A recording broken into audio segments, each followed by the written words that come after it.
Hey guys, aReNGee here, and I'm back with, well, not exactly a Masterlist, certainly an interesting one. I'm playing a Fire Justice Primal Icaria control deck, um, which is a bit of a mouthful, so I've just decided to call it Icaria Blue. This deck came about in sort of an interesting way. I've been working with Armory for a while, since the reset, trying to get it back into shape for the current patch, and while I was unsuccessful with that, I ended up on a Fire Justice Primal Armory list that seemed pretty good, except for the Armory package. So I took that out and tuned it into more of a control deck, and that's what we have in front of us here. I think it's a couple cards off being actually a optimal force in the metagame, or maybe the metagame just needs to slow down a bit. But it's a really cool deck. You get to do some really cool things, and it plays one of my favorite cards, Icaria the Liberator, as its finisher. Essentially, you have the same game plan as Camelist Control. You are a low unit, rather than no unit, hard control deck that relies on a singleton finisher in order to close out games for you. In Camelist's case, or Time Justice Primal Control, for those of you that don't like that name, it used Excavate and Channel the Tempest. In our case, we are using Icaria, which is fetched out by a Rise for the Challenge. The rest of the deck is sort of a whole bunch of removal and card draw in order to dig through those pieces and stay alive until we can get there. It's pretty difficult for most decks to interact with the Icaria combo. Scorpion Wasp is the cleanest way, but it's not very widely played right now.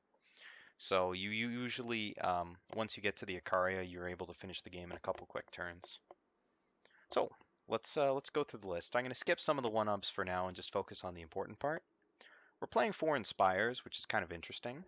People have made fun of my 4 Levitates in the past, and this is basically Levitate on steroids. Since we don't need to target a unit, so we can always throw it out. And instead of popping Aegis, what this does is it makes our next thing that we draw much, much better. We've only got 15 targets for it in the deck, so you can usually pile multiple copies onto the same thing, which gets really good when you're putting it on like a Starsteel Daisho, Runehammer, or a Staff of Stories even, which is kind of funny. This helps accelerate us through the deck, extends the variety of hands we can keep, and just digs us to more action in the late game. Your harsh rules are really important for staying alive in a lot of matchups, and you definitely want to find them. As for the Seek power, we've got 4 of these. Now, I used to not like this card at all, and I've sort of come back onto it. We're not playing time, so we don't have access to secret pages, a card that I'm back and forth on as well.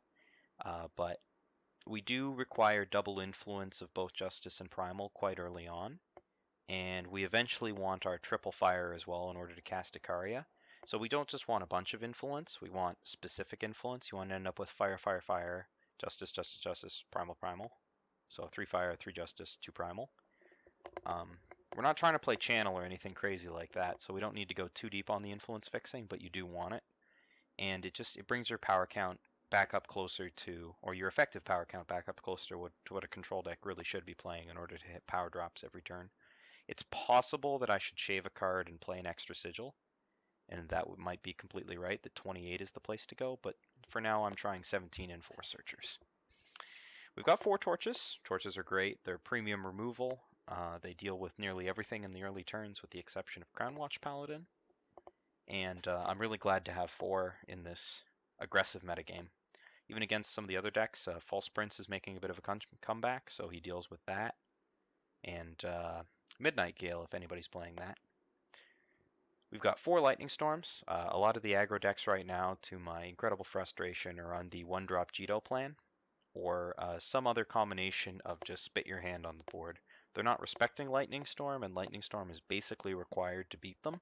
So we're playing the full 4 here, even though they're not the greatest in other matchups. They can combine to shoot down a bunch of 4/4s,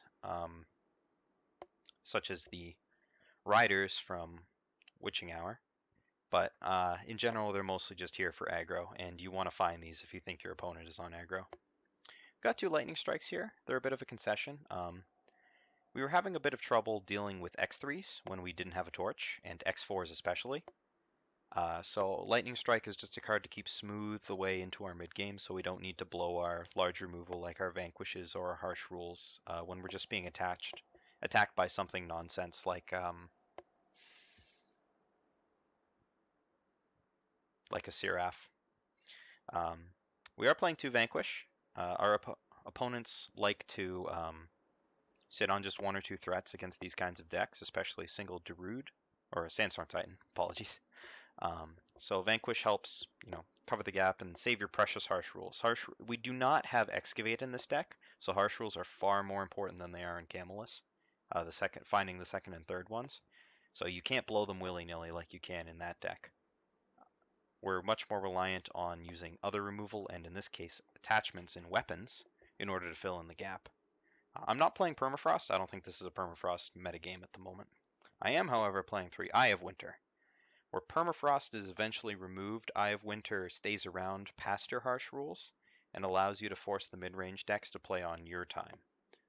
Now, since we don't have that Excavate, which is actually a very important part of the Camelist package, we need to use our Harsh Rules sparingly and get excellent value out of them. 2 for 1s is not enough. We need 3 for 1s or more in order to be successful. And Eye of Winter helps us force our opponents to overextend into that. They're not the best against aggro, but even then, this can pop Aegis, and this stalls for a turn. Against a token deck, if you can stall their random big threat, it can help, and then Lightning Storm away the rest. But overall, I think it's a very important part of stabilizing against mid-range. As per our draw package, we have 3 Push Onward, 3 Wisdom of the Elders. Sometimes you want the draw, sometimes you want the dig. So a split of both. I think 6 draw spells is okay. I'd like to have more, but deck space is getting pretty tight and you need some actual cards. It may be correct to cut the Inspires for more draw spells, but I find that a lot of the time you push onwards into Wisdom, and you've just sort of dirtled for a turn, and it's not great. So I like the cheaper dig. 3 Valkyrie Enforcers. These are mostly good against the Dawnwalker type decks. Dawnwalker is an annoying card to deal with, and I don't think that there's really a better silence in these colors. So the Valkyrie Enforcer comes into that job. He's not the greatest blocker because he's usually torch bait, but sometimes you draw him off an Inspire and he's a 4/4, and you get around the torch problem somewhat. So that's nice. He's mostly here as a spell more than a unit, though. You're not ever going to go on the offensive with this deck and play him as a dude. 2 Runehammers. These are pretty useful because when boosted by Rise for the Challenge, they can take out Sandstorm Titans. And they also deal with any annoying Entomb units like Umbran Reaper out of usually Stone Scar if they happen to be playing that. Rise from the Challenge. I played 3, but they started to clog up my hands, so I went back down to 2. They're your toolbox card, but the card that you're mostly looking for is Icaria. Since you're going to be hitting your land drops, or your power drops each turn, this basically guarantees that you're going to be able to cast Icaria on 7, and that's a whole turn faster than Camelus starts to threaten a channel. And in the meantime, you're doing things. So if you can cast this card and then get to 7 power, you're usually going to be able to turn the game in your favor. And there's a whole bunch of silver bullets that you can get. 4 Harsh Rules. Your opponents play units. You'd like to kill those units. These are very important. As I keep emphasizing, you must use these sparingly because you do not have multiple copies of them.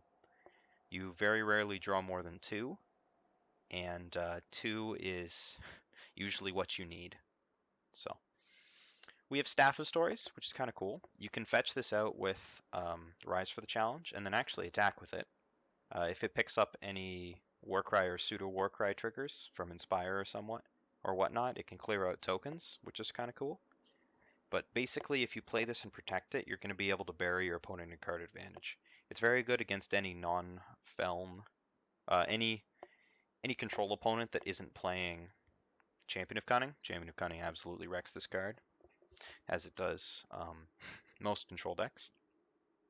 But it's great as a tutorable card draw, and it helps refill your hand and dig towards those all-important Harsh Rules and win conditions. We've also got 1 Starsteel Daisho. Sometimes Icaria doesn't kill fast enough and you need like a 2-turn or a 1-turn clock, and a Daisho does do 12 damage a turn once you've searched it out with Rise, which is higher than Icaria's 7. So if you need to close out the game in 2 turns, this is the card that you go to. It's also good once boosted to take out multiple threats, which can be useful later in the game. It's a singleton slot. We've got 2 Icarias because Again, sometimes the first one isn't enough, but the second one almost always finishes the job. So you also draw them naturally sometimes, and you'd rather have them risen out, as a 7/5 is a faster clock than a 5/5 by a full turn on a full health opponent. Finally, you've got one Sword of the Sky King, the biggest weapon you can play, and a 10/8 weapon does end the game in 3 turns from essentially any board state. So the other spicy one-ups that I missed is a singleton Charchain Flail. You don't have any way to boost armor in this deck, so it's just a one-shot removal spell, but it scales with your power, and it doesn't need that third fire for Flame Blast. It can't go directly face no matter what, but I've been happier with it overall, especially since you can rise it out on turn 5 and just use it as a removal spell, as a torch or something. Finally, we've got one of Backlash. This was a protect for a while, but I liked Backlash's ability to hit Scouting Party and Witching Hour a little bit more.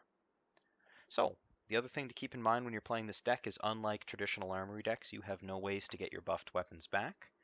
So you need more card draw to dig through to the new weapons and the Icarias and things, which means that you need to include more copies of your win conditions because you don't have Smuggler Stash's overwhelming value to win you the later games.